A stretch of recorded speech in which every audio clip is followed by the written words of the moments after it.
انتخابات کے ذریعے سے نئی قیادت سامنے آئے.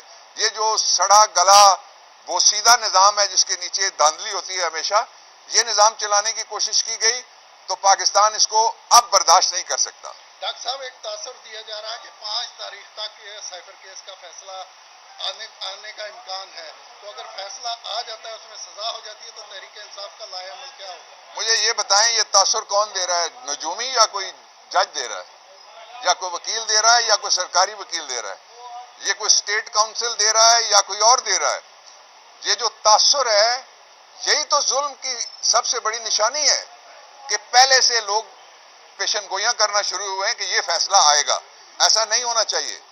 ہم پہلے ہی ہماری عدلیہ بین الاقوامی ریٹنگ میں کہاں کھڑی ہے؟ اگر ایسے فیصلے، ایک اور فیصلہ کینگرو کورٹ کا آ گیا عمران خان کے خلاف، تو اس سے باقی جو رہی کھئی تھوڑی سی کسی جگہ کے اوپر اگر کوئی لوگوں کو اعتماد ہے، اس کو سخت ٹھیس پہنچے گی.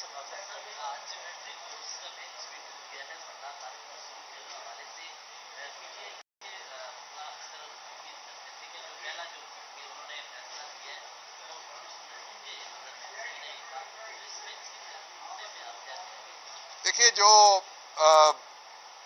پینڈنگ کیسز ہیں ان کے بارے میں یہ تو کہا جا سکتا ہے کہ وہ فیئر طریقے سے چلنے چاہیے. ان کی ججز کے بارے میں کوئی کامنٹ نہیں کرتا. Thank you. کہ آئین کے آرٹیکل 10A کی بھی وائلیشن ہے. میں مطالبہ کرتا ہوں کہ جو ریکارڈنگ ہوتی ہے، اب سپریم کورٹ آف پاکستان میں سے بھٹو کیس اور ملٹری ٹرائل کورٹس کیس اور دوسرے کیسز جو ہے وہ براہ راست جا رہے ہیں، جو بڑا اچھا قدم ہے.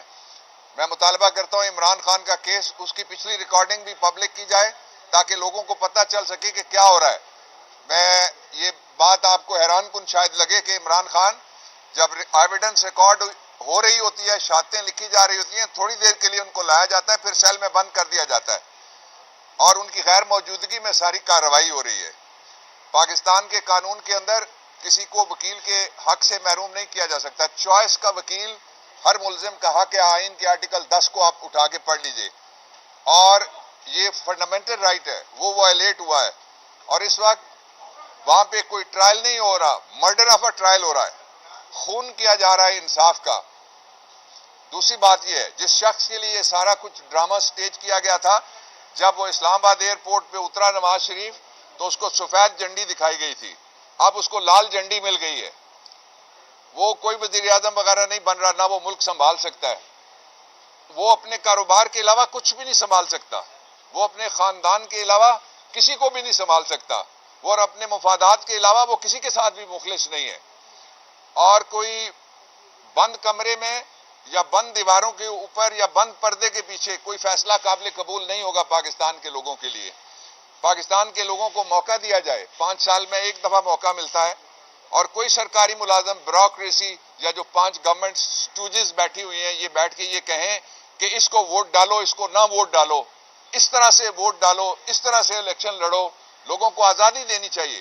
یہ آزاد ملک ہے، اس کا آئین آزاد کیا جانا چاہیے، اس کے میڈیا کو آزاد کرنا چاہیے، اس کے نظام قانون و انصاف کو آزادی سے کام کرنے دینا چاہیے.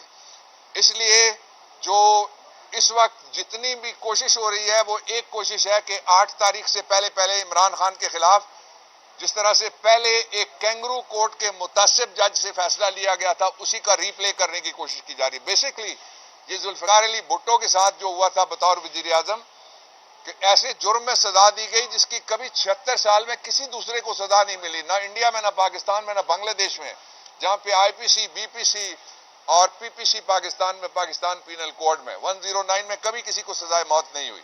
تو اس لیے ابھی تک بھی نظام انصاف کے چہرے پہ وہ داغ ہے. یہ بڑا داغ اور نیا داغ لگنے والا ہے. اور اس وقت اتنا شعور پبلک کا نہیں تھا اس حوالے سے کہ ٹرائل کیا ہوتا ہے. اب آپ لوگ جو ہیں، آپ نے سب دکھا دیا کہ ٹرائل کیا ہوتا ہے.